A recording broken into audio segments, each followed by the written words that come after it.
വർഷങ്ങൾക്ക് ശേഷം പ്രഷർ വീണ്ടും ദേവദൂതൻ സ്ക്രീനിൽ കാണുമ്പോൾ ഒരു എക്സ്പീരിയൻസ് ഉണ്ടല്ലോ, എങ്ങനെ ഉണ്ടായിരുന്നത്? ഇറ്റ്സ് ഓൾവേസ് മാജിക്കൽ അല്ലേ? നിങ്ങൾക്ക് എങ്ങനെ ഉണ്ട് അത് 24 years മുമ്പ് ചെയ്യുമ്പോഴും ഒരു ahead of time ആയിരിക്കണം എന്ന് അന്ന് RR അല്ല, അങ്ങനെ ഒന്നുമില്ല. അത് ആ പടത്തിന് വേണ്ടിയത് ചെയ്തതാണ്.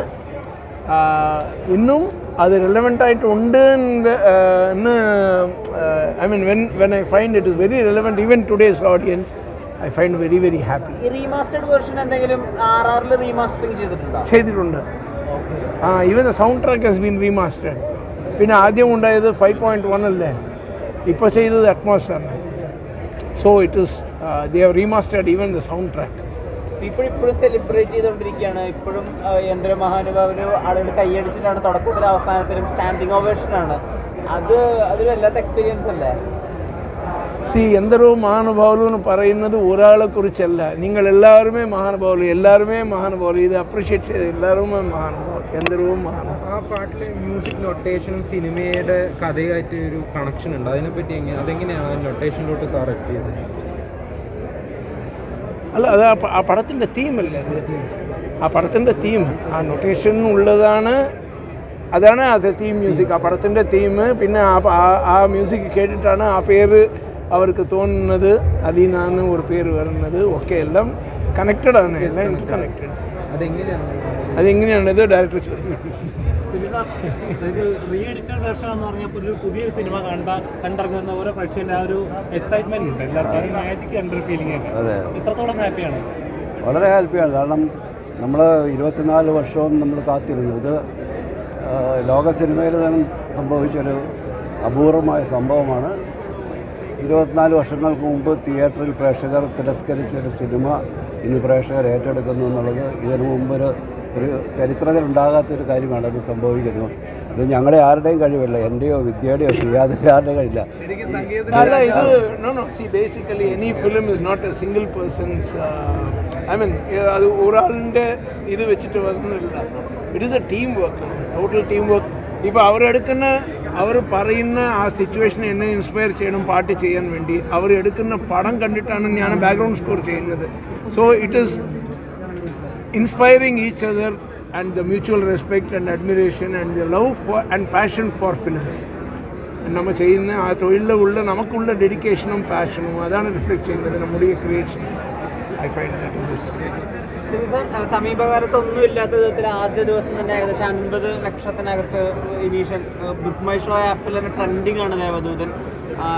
ആ ഒരു സെലിബ്രേഷൻ ഉണ്ട്, ആളുകൾ ഇരുകൈ നീട്ടി സ്വീകരിക്കുന്ന ഒരവസ്ഥ, യുവാക്കൾ നെഞ്ചേറ്റുന്ന ഒരവസ്ഥ. അത് കാണുമ്പോൾ എപ്പോഴായാലും നമ്മുടെ അധ്വാനം ആളുകൾ വാലിഡേറ്റ് ചെയ്യും എന്നുള്ള ഫീലിംഗ് തന്നെയാണ് ഇപ്പോൾ തോന്നുന്നത്. ഞാൻ പറയുന്നത് നമ്മൾ വളരെ സിൻസിയറായിട്ട് സത്യസന്ധമായിട്ടൊരു കാര്യം ചെയ്താൽ അതിനൊരു റിസൾട്ട് ഉണ്ടാവും.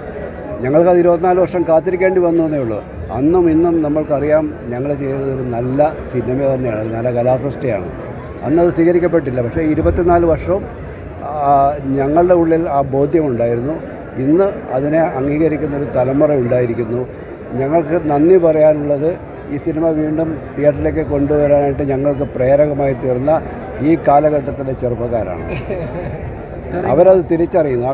ആ സിനിമയുടെ മൂല്യത്തെ തിരിച്ചറിഞ്ഞുകൊണ്ട് അവർ ഈ 24 വർഷങ്ങൾക്ക് മുമ്പ് ജനിച്ചിട്ടില്ലാത്തൊരു ജനറേഷൻ കൂടി ഇന്ന് ഈ സിനിമ കണ്ട് ആദ്യമായിട്ട് കാണുന്നുണ്ട്. തിയേറ്ററിൽ ആദ്യമായിട്ട് വന്ന്, അല്ലെങ്കിൽ മുമ്പ് ടെലിവിഷനിൽ ഒരിടത്തും കാണാത്ത ആൾക്കാർ ഇന്ന് വന്നിട്ട്, ഒരുപാട് ചെറുപ്പക്കാർ, ചെറിയ കുട്ടികൾ ഇന്ന് വന്നിട്ട് പറഞ്ഞു ഇങ്ങനെ ഈ സിനിമ ഞങ്ങൾ കണ്ടിട്ടില്ല. ഇത് അവർക്ക് ഗൂസ് ബംസ്, എല്ലാവരും പറയുന്നൊരു വാക്കാണ് ഗൂസ് ബംസ് ഉണ്ടാകുന്നതാണ്.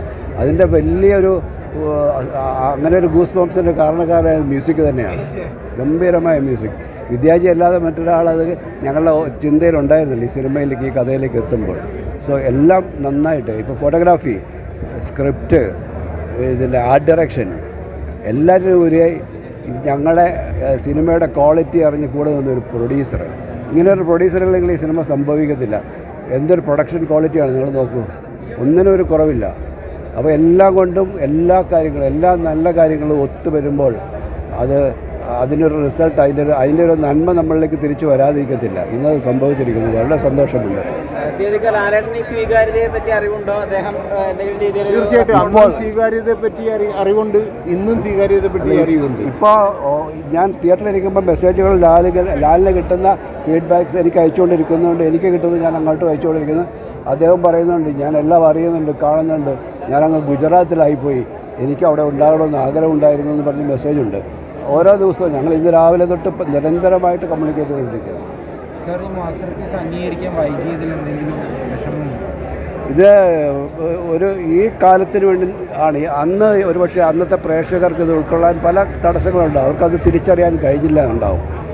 ആ ഒരു കാലത്തിന് മുമ്പേ പിറന്നൊരു സിനിമയാണ്. ഈ സിനിമയുടെ കാലം ഇതാണ്. ഈ ഓരോ തിയേറ്ററുകളിലും നമ്മൾ കാണുന്ന ജനക്കൂട്ടം നമുക്കത് ബോധ്യപ്പെടുത്തി തരണം. ഈ സിനിമയെ തിരിച്ചറിയുന്ന ഒരു തലമുറ ഉണ്ടായിരിക്കുന്നു. എല്ലാവർക്കും നന്ദി. ഓരോ ഫ്രെയിം ഒരു പോർട്രേറ്റ് പോലെ അത്രയും മനോഹരമാണ്. തീർച്ചയായിട്ടും അതിൻ്റെ ഏറ്റവും വലിയ ക്രെഡിറ്റ് കൊടുക്കേണ്ടത് ക്യാമറമാനാണ്, സന്തോഷ് തുണ്ടിയിലാണ്. സന്തോഷ് തുണ്ടി അതിമനോഹരമായിട്ട് ഓരോ ഫ്രെയിംസ് ഞാൻ ആഗ്രഹിച്ചതുപോലെ, ഞാൻ മനസ്സിൽ കണ്ടതുപോലെ ഞങ്ങളിതിനെ വിഷ്വലൈസ് ചെയ്തെല്ലാം. ക്യാമറമാൻ എന്ന് പറയുന്നത് സംവിധായകൻ്റെ കണ്ണാണ്. ഏറ്റവും നന്നായിട്ട് എനിക്ക് ആ വിഷ്വൽസ് തന്ന സന്തോഷമാണ്. ഏറ്റവും നന്നായിട്ട് അത് എഴുതി തന്ന രഘുനാഥ് പലേരിയാണ്. ആ വിഷ്വൽസിനെയും ആ കഥയെയും ഏറ്റവും എൻഹാൻസ് ചെയ്യുന്നത് വിദ്യാസാഗറിൻ്റെ മ്യൂസിക്കാണ്. അപ്പോൾ എല്ലാവരും കൂടി, നേരത്തെ അദ്ദേഹം പറഞ്ഞ പോലെ ഇതൊരു ടീം വർക്കാണ്. ആ ടീം വർക്കിന് അന്ന് റിസൾട്ട് ഉണ്ടായില്ല, പക്ഷേ ഇന്ന് ഉണ്ടായിരിക്കുന്നു. വലിയ സ്വീകാര്യതയിലേക്ക് എത്തുകയാണ്. ഇത് ഇനിയും നല്ല സിനിമകൾ, ഇനിയും കൂടുതൽ ഊർജ്ജത്തോടെ സിനിമകൾ ചെയ്യാനുള്ളൊരു ഒരു പ്രചോദനം എനിക്കും ഞങ്ങൾക്കെല്ലാവർക്കും നൽകുകയാണ്. ഇനിയും ഇത്തരത്തിലുള്ള നല്ല സിനിമ ഉണ്ടാക്കാനായിട്ട് ഞങ്ങൾ വലിയ പ്രേരണയായി മാറുകയാണ്. ഞാൻ ഒരിക്കൽ പോലും എല്ലാ പടങ്ങളും കണ്ടിട്ടുള്ള ആളാണ്, പക്ഷേ ഈ പടം ഞാൻ കാണാൻ വിട്ടുപോയതാണ്. ഇത്രയും 24 വർഷങ്ങൾക്ക് ശേഷം ഇത് വീണ്ടും റീക്രിയേറ്റ് ചെയ്തപ്പോഴത്തേക്കും ശരിക്കും ഒരു ഹൊറർ ആൻഡ് ഫാൻറ്റസി മൂവിയാണ്. അസലായിട്ട് എടുത്തിട്ടുണ്ട്. ഒന്നും വേണ്ട, വളരെ മൈന്യൂട്ടായിട്ട് പറയുകയാണെങ്കിൽ ജയപ്രദയുടെ കോസ്റ്റ്യൂംസൊക്കെ തന്നെ ഇപ്പോഴും റിലവൻ്റാണത്.